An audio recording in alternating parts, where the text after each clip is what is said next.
Welcome back to Pack Mentality, and today I'm going to be going over 5 mistakes that every CrossFitter makes at some point in their career or their fitness journey in general. So let's get right into it, shall we? So mistake number 1 is relying on skill work when strength is incomplete. Mistake number 2 is trying to coach yourself without feedback. Number 3 is relying heavily on protein shakes for nutrition. Number 4 is skipping planned deloads. Number 5 is neglecting daily recovery practices. I'm going to go into depth in each one of these, but let's get right into it. And if you're first time joining us, I'm Matt Benwart. I own Red Wolf CrossFit in Huntington Beach, California with my wife, Caitlin. And we started this podcast with one goal in mind, and that was to make fitness education accessible, engaging, and effective for everyone.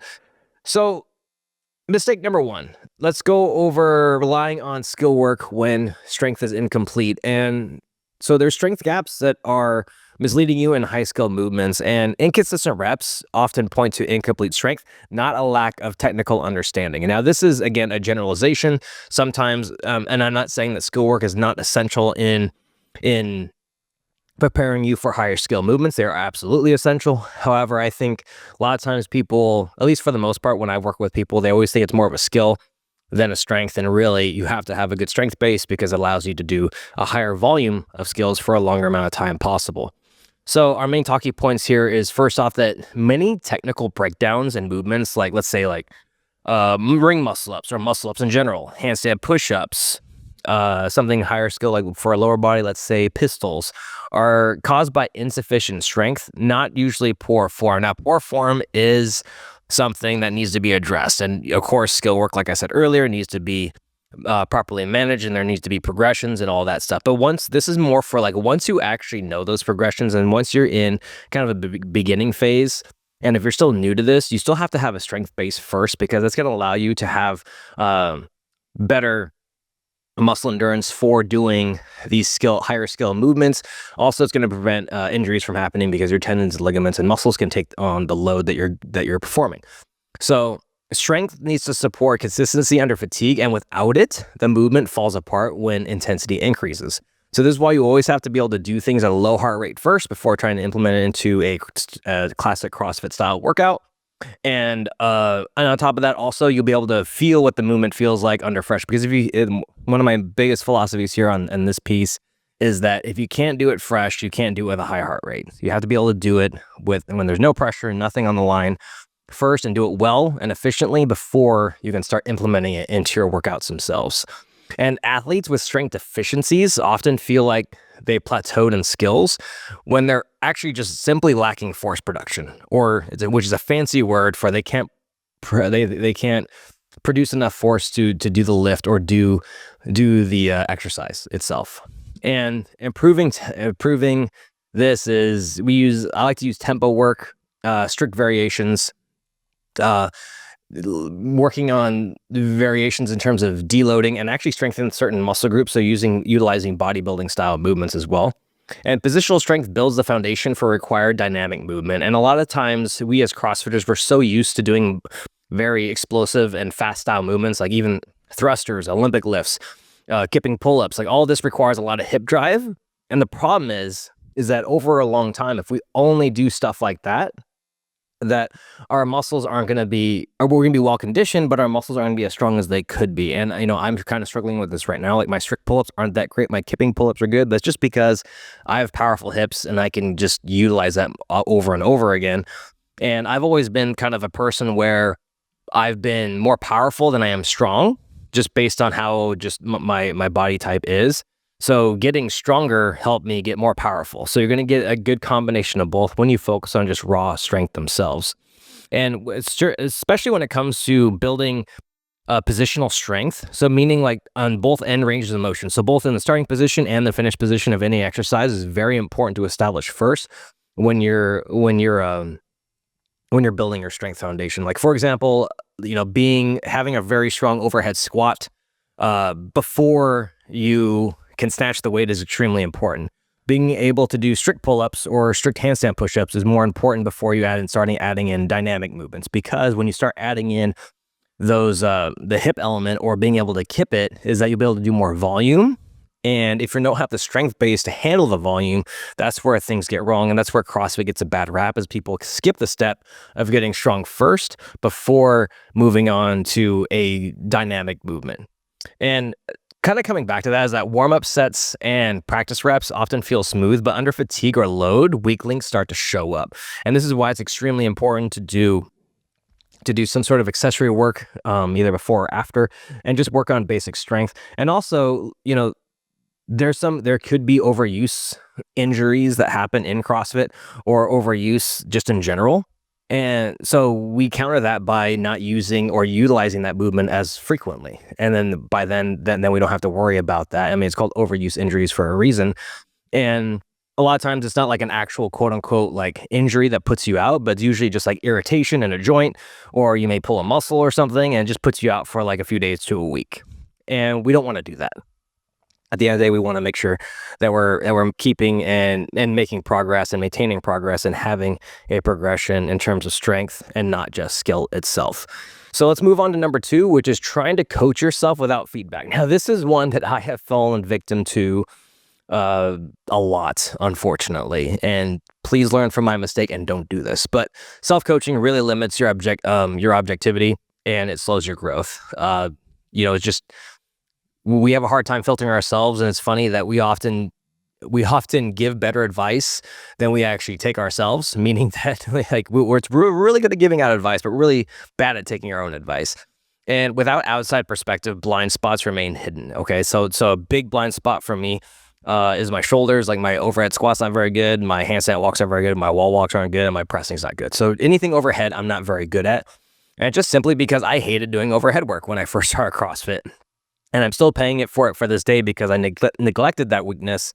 And because I neglected it, I still have that weakness 17 years later after doing CrossFit. And I'm working on it now still, but it's just kind of well, whatever. I mean, I'm paying for it now. So I'm not going to beat myself up too much about it. But it's really important that we don't neglect these areas. And if I would have just, swallowed a little bit of my pride and just listened to my coach, or just hired a coach in the first place, and this wouldn't be an issue.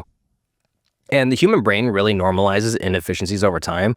And so without coaching, these patterns become deeply ingrained. And then a little quick story is, and I've told you this one before, but I learned how to snatch. I taught myself how to snatch, and it didn't go well.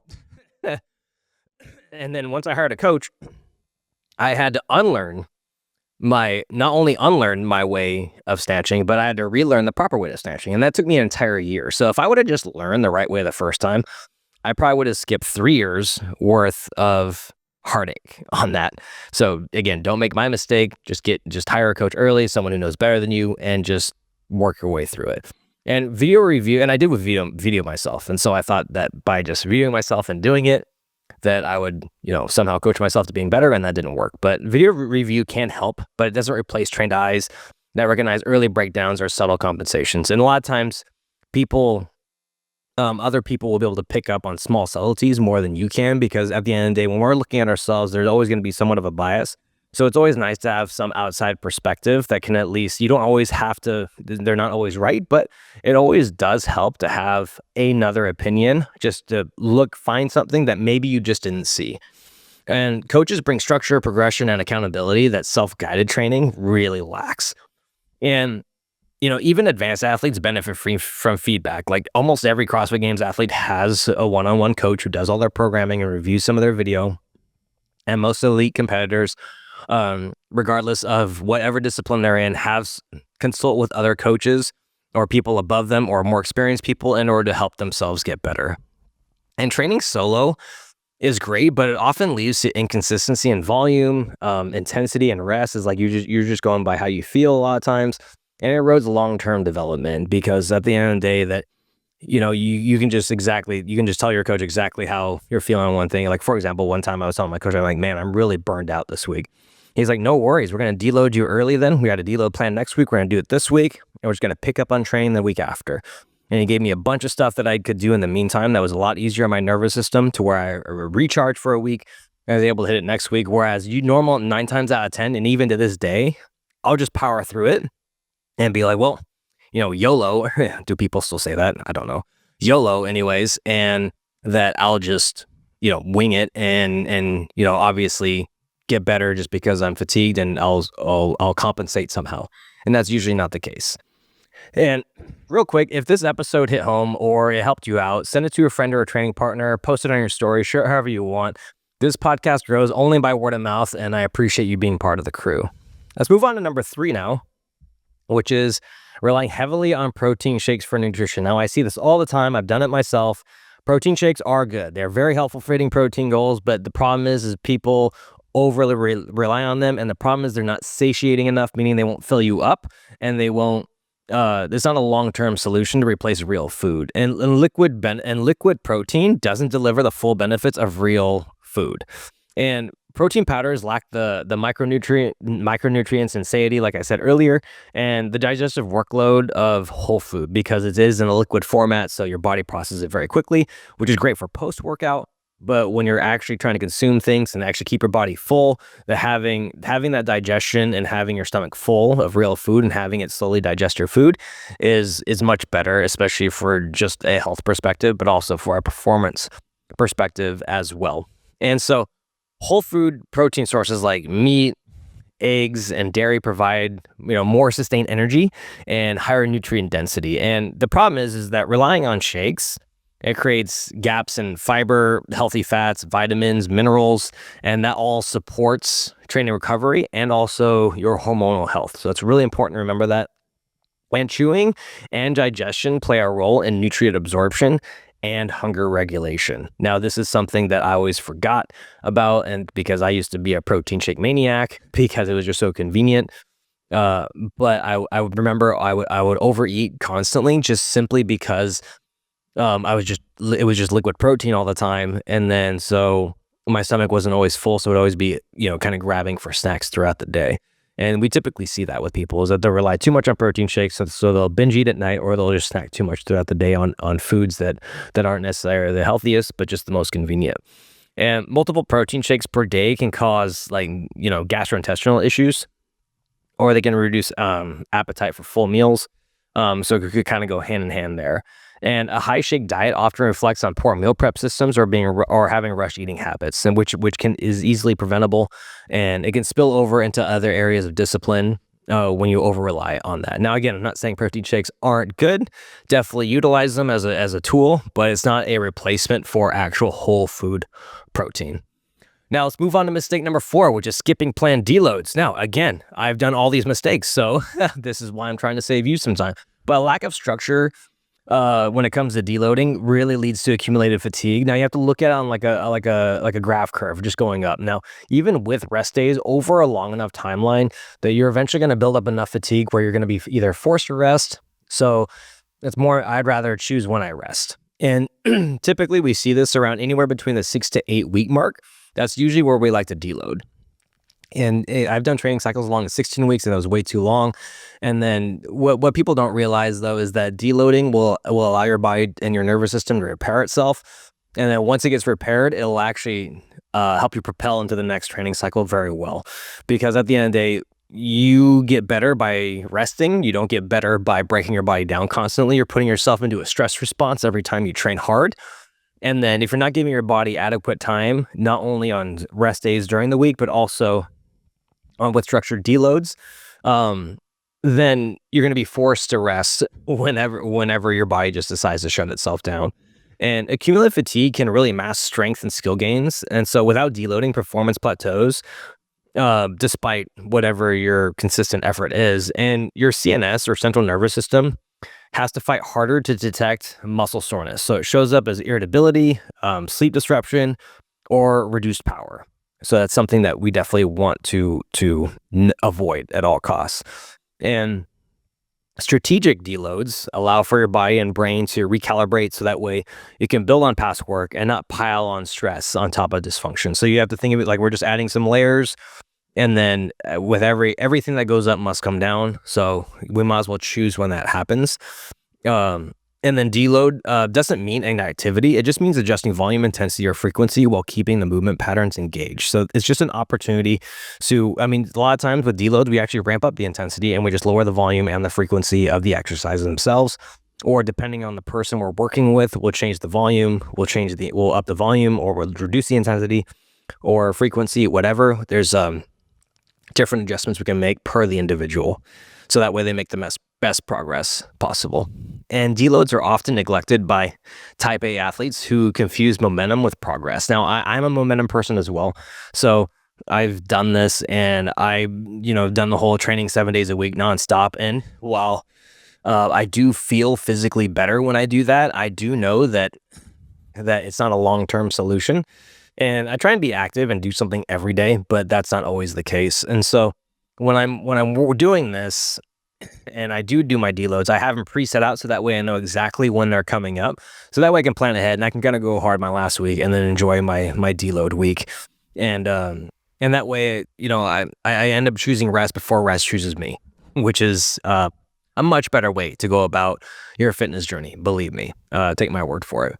Let's move on to our fifth and final mistake, which is neglecting daily recovery practices. So this kind of goes hand in hand with deloading, but deloading is kind of like a broad perspective of something we do throughout the year. A daily recovery practice is something that's extremely underrated and underutilized that people don't use enough. And avoiding recovery work reduces longevity in training, because at the end of the day, it's a marathon, not a sprint. And recovery is a proactive effort. So it can't just be like, walking is great, but we have to be more intentful than that. So recovery isn't passive. It's mobility work, breath work, sleep routines, and down regulation techniques, especially of the nervous system. And all this contributes to your overall well-being and being able to repair itself for the training loads. And over time, skipping recovery reduces range of motion. It increases compensation patterns. So you'll start using muscle groups too much because the other one's too fatigued, and it elevates injury risk along with that. And I've been a victim of this as well, because I was working recently. I've been working a lot on my handstand push-ups. So I've been doing a ton of volume of pressing, but the problem is I didn't spend time using the massage gun or foam rolling. I was just like sleeping and eating, but I wasn't being proactive in any other recovery methods other than that. And the issue was that my shoulders got really, really tight, and I started getting a lot of pain on my left shoulder. And I got to the point where I couldn't even do like muscle ups, handstand push-ups, or even pull-ups because I was just so stiff. And so once I started using the massage gun again, and once I started foam roll again, using the lacrosse ball and being more intentful where specifically I'm using it for how long I'm doing it, my shoulders loosened up again, and lo and behold, boom, my performance got better. So I know, shocker, right? But daily recovery work, what this does is it builds awareness. And so you'll notice tightness, soreness, or movement irregularities before they become problems, which is extremely important, because once it becomes a problem, it's not that you'll get majorly injured or anything, but you'll be sore. And then the problem is, once you start working on that certain area that's really tight that you didn't even know was tight, is that it'll take time to loosen it up again. So you're backtracking, because you have to you're still going to be a little bit of pain. It's not going to fix itself overnight. So it's going to take several days, maybe a week or two, to actually release some of that tension in that specific muscle group that's been overly tightened up. And then once you're actually able to come back to training, it's been like a week or two since you're able to train that muscle group. So it's really important that we get ahead of it and prevent it from happening even in the first place. So that way we don't have to backtrack in our training. And the best time for recovery work is not when you're in pain, it's maintenance. So it's not damage control.